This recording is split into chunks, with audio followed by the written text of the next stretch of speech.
for tuning in to the Illuminations Podcast. We love having you here. It is our mission to be a beacon of light on your journey towards conscious and mindful living.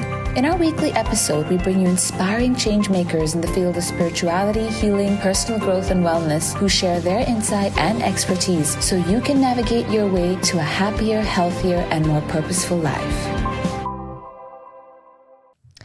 Hello, and welcome to another episode of Illuminations Podcast. My name is Nia Roy, and I'm a clinical hypnotherapist here at Illuminations. I'm back with you with another episode, with another speaker, with another exciting topic.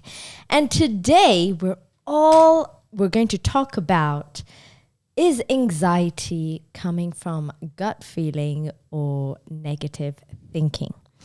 And to enlighten us about this topic, I have a very special guest, Neos Ventura. Hello. Hi, welcome to the show. It's such a pleasure to have you here. Thank you so much. And let me tell the audience a little bit about who you are and a little bit about you, right? So, our guest is a Spanish intuitive healer, channeler, and spiritual teacher that works internationally. Since childhood, she has clear gifts of mediumship, clairvoyancy, and highly sensitive intuition. Since childhood, she felt in between worlds but grew up into a family of intuitive artists that led her first into studying architecture. Shortly after, Neos was diagnosed with chronic health issues that truly became her spiritual awakening. And now she has healed completely and full-time supports clients for more than 8 years with her readings. So welcome to the show, Neos. And what an exciting journey for you. Thank you, Nia. Thank you, everyone.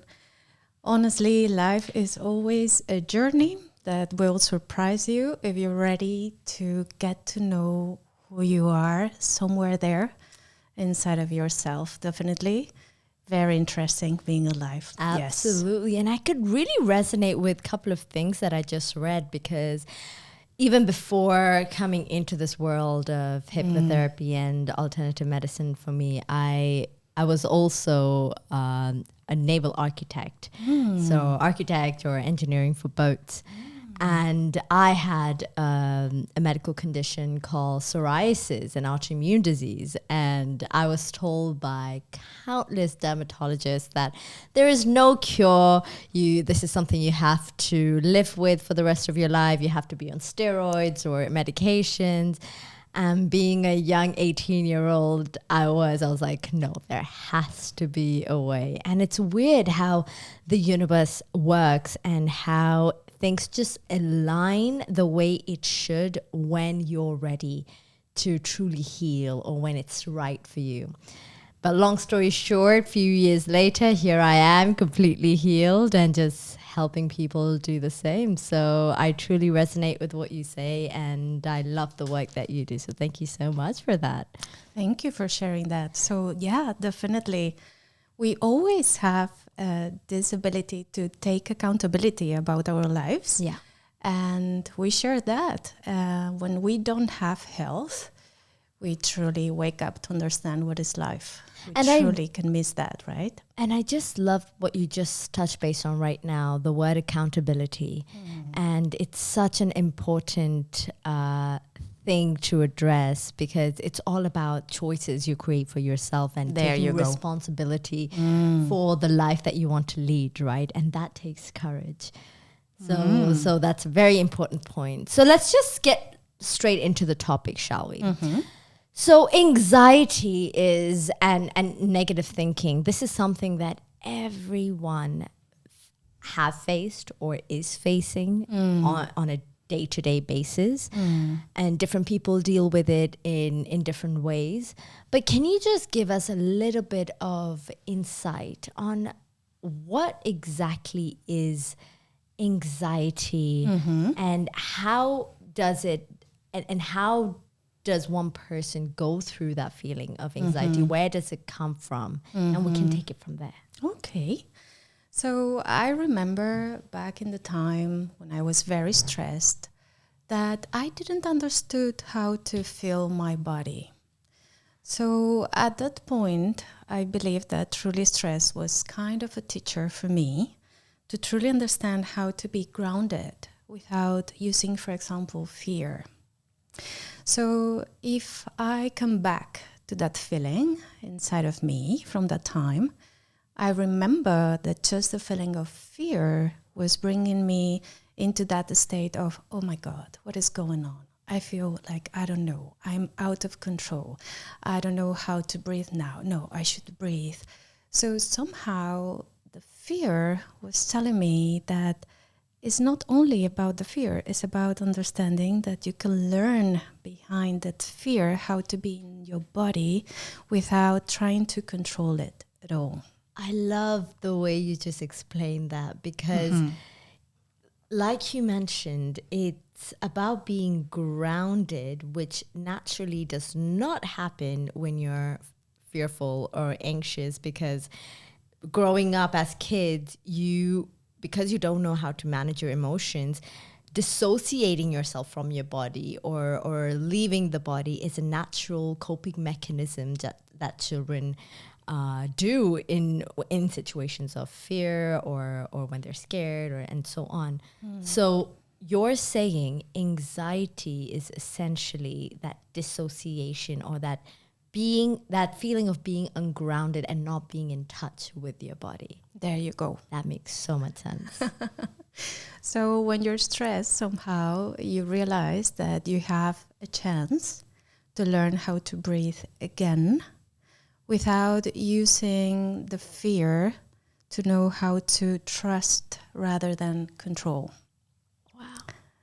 So I remember myself, it was very overwhelming for me to be in my body because my body was just filled up with emotional stuff, you know? So when I come back to those times, how can I be in my body if my body is just the emotional past that feels like a big baggage, feels like this heaviness on my shoulders, feels very uncomfortable. So my nervous system, my energy learn a way to not be grounded. Absolutely, because when you think about it, every time you face a negative emotion or stress in life, your body is the first thing that stores onto these emotions, right? So let's say someone, and I imagine back in the time, you didn't know about what you do now and you didn't know how to manage your stress or so on. Exactly. So for listeners who are currently facing that exact same feeling that you're talking about, what did you do, or how can they learn to unpack or deal with those stored emotions and feelings within the body? How do they come back home? Definitely. You have to understand something very important, and maybe at that time you can't, because you just feel overwhelmed. So for you, choosing is almost like having to face at once all the emotional baggage, which doesn't make sense. So you have to take one step at a time and truly get back into this amazing thing called free will.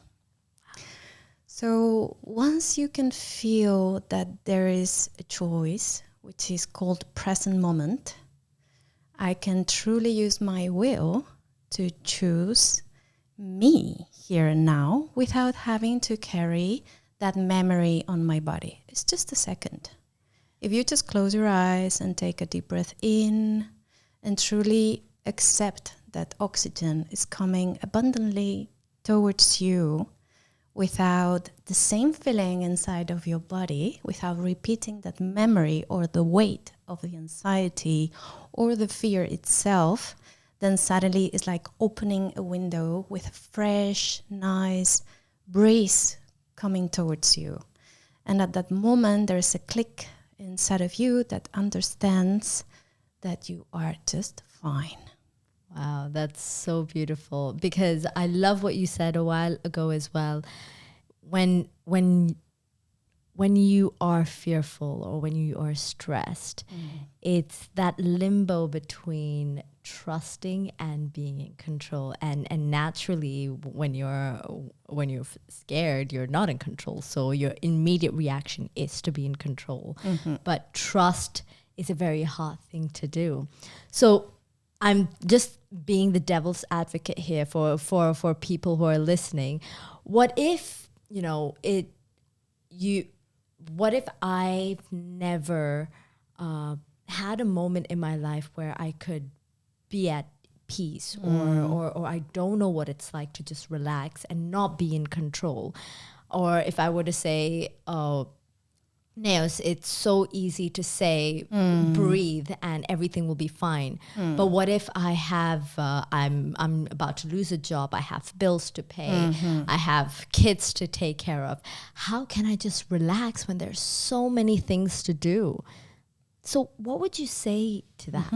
Definitely. That's the real question, right? So when that happens, it is very difficult to face a shift inside of you if you're trying to do everything at the same time with the same energy inside of you.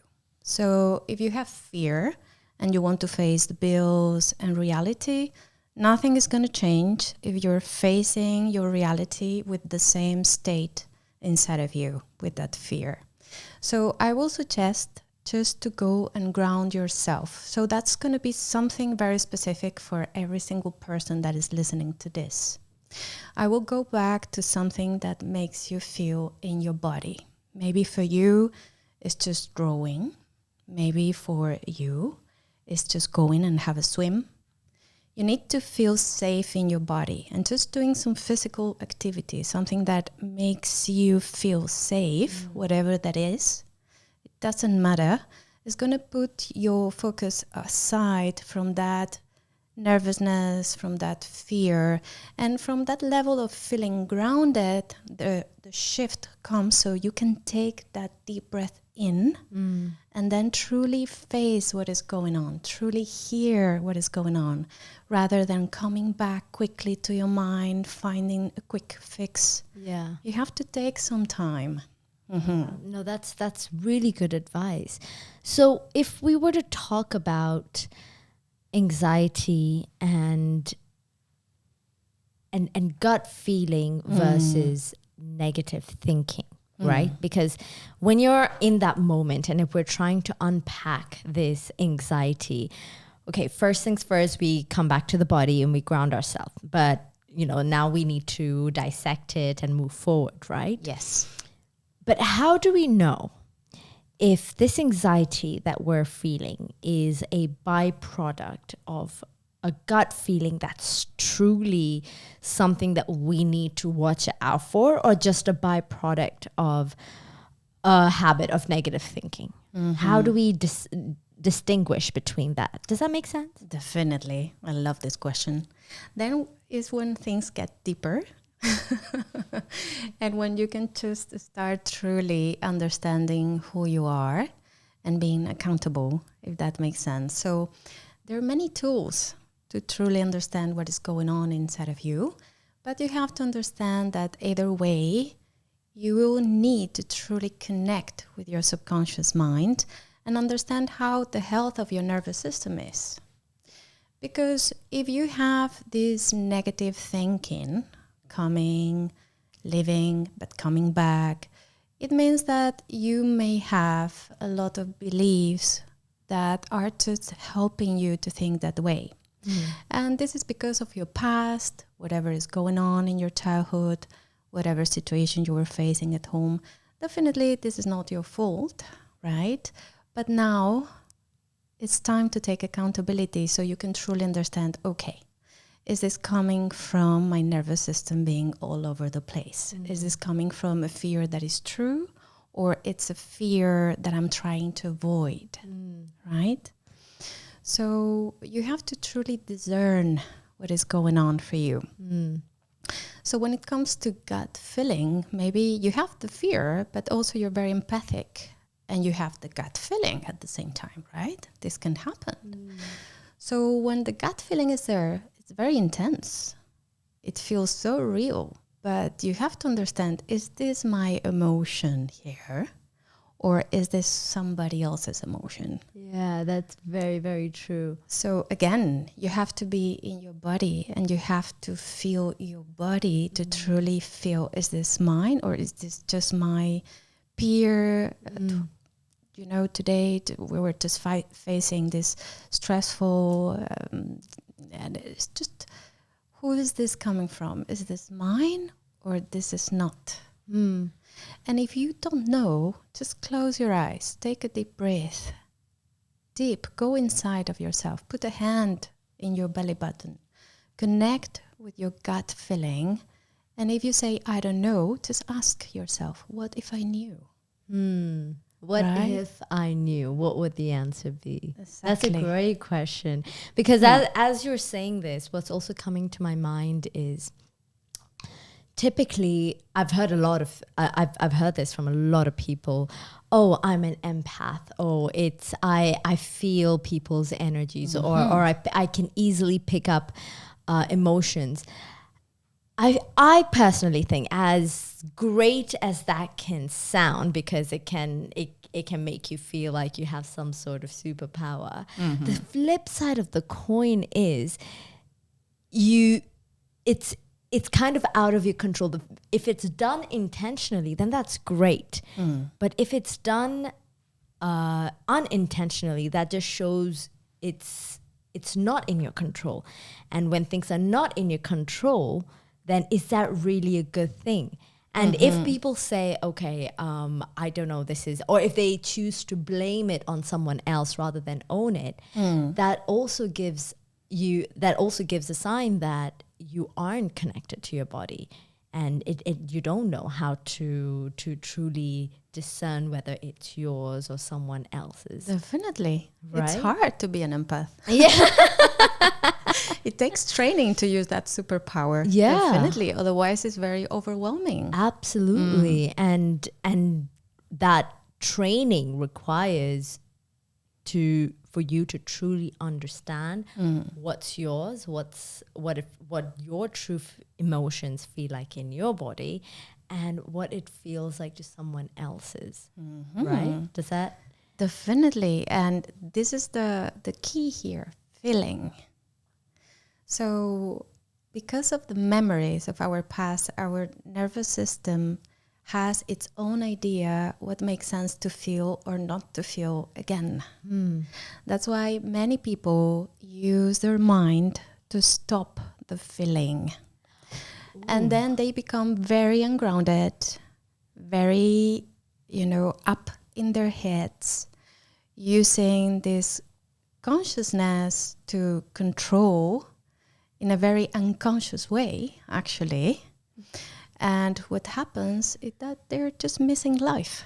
That's a very interesting statement that you make. Can you give me an example of what does that mean? I remember this super intelligent engineer coming for one session, and he just sat in front of me and said, look, I don't believe in intuition.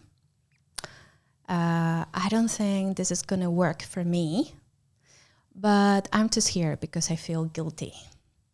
So right now I realize that I have been overworking. I don't want to feel guilty. So I'm doing everything I can to just avoid this feeling. Right? So you can see that he was just putting his energy not in his body anymore. Right? So I said, okay, so why you feel guilty? And he said to me, my mom passed. And I couldn't be there at the time he passed. And I really wanted to say bye to her. And now I just feel such a bad person. I feel like guilty of not being able to be there, not to manage everything that I needed to manage. So when you connect with intuition, it's just magical. Because if you truly connect with intuition, this is what I did. I just release any of his projections towards intuition. And the first thing that was coming from him, it was such a beautiful, subtle message from his mother. So there was this beautiful vision. He was a kid. He was with his mother in their kitchen, and his mother was cooking something very specific.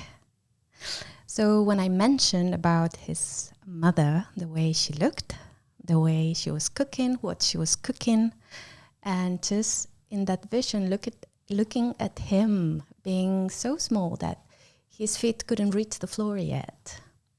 Suddenly he went into tears.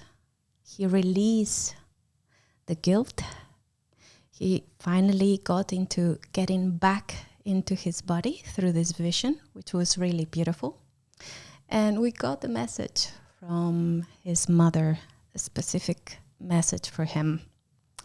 So after just 40 minutes, he cried, he released the guilt, he found peace, and he was like, now I understand what it feels to be in my body, even though it feels unbearable to go through grief. Now I have such a different feeling that I'm not gonna overthink, overwork, and push filling my body again as I did. That's so beautiful. It was huge for me as well to see, okay, his mind, I don't believe in this. And that just completely shifted. Boom, because he was ready. And, the vision was so specific.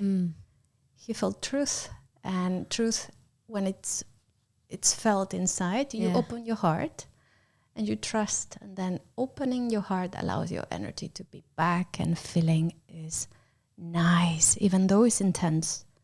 It's why we're alive, and it's why we have amazing bodies. And this is what you mean by trusting versus being in control. Because when you don't want to feel that emotion, you control by getting into your head, and you don't let feel what the nervous system is telling you, or you're trying to avoid it. But when you trust, you allow it and you feel it. Isn't it nice? Wow, that's incredible. What a beautiful story and a success story to share. Thank you so much for that. It's just, we all have this ability to be in touch with our amazing bodies. Our bodies are just full of wisdom, but we have to feel safe. And then we have to train our minds and our nervous system. That's why healing is very important. Yeah. Because you have to know what it feels like to be good inside of you. Because I feel like there's such a stigma around alternative medicine or energy work or the work that we do, which is, oh, this is woo-woo, or there's no scientific basis around this. So what would you say to people who say that? It's really interesting. There's a time and space for everyone to be ready to feel again. I believe that being in control is just a way that makes sense for a while, but honestly, life is not about being in control. So to people that are more in that side, I would say just open your heart. Understand that everything doesn't have to make sense. The universe is so infinite. It's so abundant. We're all here learning. So rather than pushing away something that is truly helping many people, why don't you can just be open and understand if that's an option for you, maybe that will be, right? Yeah. So definitely I believe that there is a time and space for everyone. I have seen it so many times that every time that someone comes like, I don't believe in this. And I'm like, I'm not here to try to make you believe in anything that you don't want to believe. Absolutely. Yeah, that's not the thing to do at all. And definitely I truly believe in free will. So I would just say that definitely we all have the ability to learn. And in my journey, what I found out is just learning through the body and learning being safe and learning how to ground intuition. It really makes a difference. So truly experiencing it for yourself Definitely. rather than reading, learning about it, actually experiencing it for yourself and make your own conclusion about it. Yes. I think that's the best way to go about it for sure. Especially now, if I think at least in the past 5 years, I've noticed there's been an exponential growth in people being more interested in different modalities like this, alternative medicine and so on. So you can see how people are kind of opening up to the idea of other methods than medication or what people are used to. And I'm not saying medication is bad or anything. Like, of course, it has its own place. If you have like a massive cut on your hand, I wouldn't say go meditate on it, No. But what I'm saying is, if you have the time, energy, as well as space and the ability to find the root cause or find a different approach to understanding why it's there, where it's coming from, and what you can do about it, and how you can heal naturally. Why wouldn't you want to try that, right?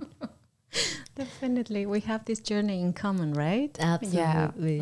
So tell me, for our audiences, do you have any tips or tricks on how people can come back to their body, be a bit more grounded, or at least make that first step towards just feeling a little bit better? Yeah. Okay. First of all, you have to understand that your mind is super powerful. Maybe you're an empath. Yeah, you got that superpower as well. But your mind is really, really powerful. So you have to understand that the voice inside of yourself, it must to be your best friend. Otherwise, you're messing with yourself. So let's start there. So you have to be aware, what are you saying to yourself? This is so simple, yet so powerful. Because if you're not your best friend, let me tell you, life is the biggest teacher, right? So love is a journey. So I would say that every time you are just being picky, you're being harsh, you're being judgmental towards yourself, you just need to cancel that thought straight away. You can say it out loud, you can say it inside, it doesn't matter. And you're going to find the intention, you're going to find what is behind that thought that you were trying to say to yourself. And you're going to put that into words that make sense, that they're truly supporting you, right? So if, for example, you're saying to yourself, you better stop eating that, you really need to lose that weight, right? That doesn't feel nice. That feels like, okay, you're judging yourself. Okay, cancel. You're going to cancel. And then after that, you're going to say, I love the way I'm looking. I'm going to keep accepting how I look right now. And I'm going to release the need. Okay? So when we need something, it's because we are missing it inside of ourselves, right? So the word need, as much as possible, we can release it from being used, the better. So you can change and then say something like, I'm learning to love myself and accept my body. And I'm going to make healthy choices for myself, right? So just being kind with yourself, being your best friend, canceling those thoughts. Second thing, breathing. Breathe. If you breathe, this means that your energy is not specifically in your mind and you're not going, 100 miles per hour. You're just allowing to feel your body. So when you breathe, your energy stays in your body. If you feel anxious at that time specifically, I know many people that felt anxious maybe is listening to this. Yes, I know I need to breathe. And that is the most scary thing right now when I'm anxious. Then I will suggest you to just focus, for example, in your toes, in your feet. Just move your attention from the place that feels scary, from the place that makes you feel at an ease inside of you. Yeah. And once you got that, it will be very nice if you allow yourself to do like a little bit of a visualization. You can do it in two ways. You can imagine a beautiful tingling white light that feels warm, just closing your eyes, that comes and gives you this supportive energy in your back, makes you feel at rest when you're breathing, so you can relax and shift the energy on your nervous system. And you're going to imagine how this beautiful light is making you at ease, feeling your back, your lower back, your legs, again, going to the base of your feet. So you can truly sense that you are inside of your body. So this beautiful light, which is unconditional love, is going to teach you how to calm down that stress and that anxiety instantly. Yeah. So just to recap, one would be internal language, so watching the way you speak to yourself. And second is breathing, and then visualization of this light that's taking you through each and every single part of your body, but essentially unconditional love, or the feeling of unconditional love through visualization and breathing through the body. There you go. And if it's difficult for you to visualize, I also got these students like, I don't know if I'm seeing what I'm doing here. Okay, just feel a warm hug. Yeah. A warm hug that is truly making you feel safe. And if you can't feel it, you're going to hug yourself. Yeah. Use your beautiful arms and just embrace yourself in a solo hug that feels like heaven.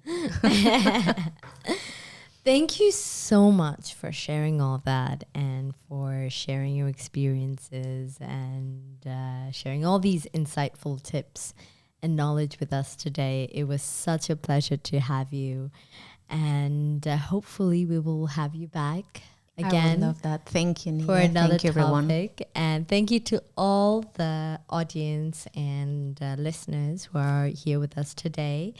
Thank you for coming back each time to listen, to learn, and to grow and live light a little bit more. So until next time, take care and live light. Thanks so much for listening. If you enjoyed this episode, we'd love to have you tune in again next week as we discuss more engaging topics on relationships, health, career, self-care, and spirituality. If you'd like to help support this podcast, please share it with others, post about it on social media, or leave us a rating and review. We'd be extremely grateful.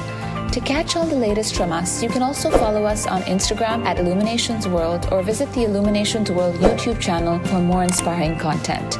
See you again next week, and until then, live light.